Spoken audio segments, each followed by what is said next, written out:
Selon les psys, les personnes plus intelligentes que la moyenne possèdent toutes ces deux facultés remarquables. Les psychologues révèlent que deux compétences clés distinguent les individus au-dessus de la moyenne intellectuelle. Selon les psychologues, au travail, il y aurait une façon très simple de distinguer les personnes vraiment intelligentes de celles qui le sont moins.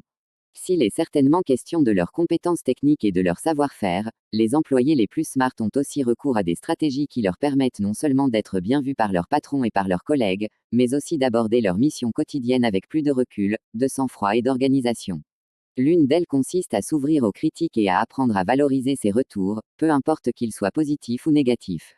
Accepter la critique. Si elles ne sont pas toujours faciles à avaler, les critiques lorsqu'elles sont constructives sont essentielles pour le développement personnel et professionnel.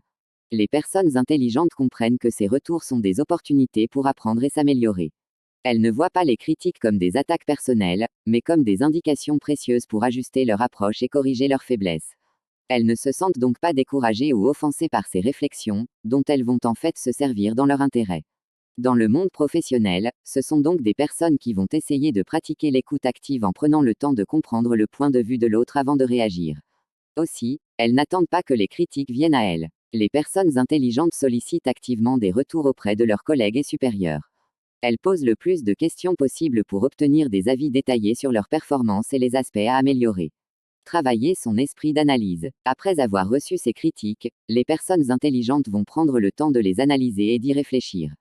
Dans cette même optique, elles vont mettre en pratique les suggestions constructives et travailler activement à corriger les faiblesses identifiées.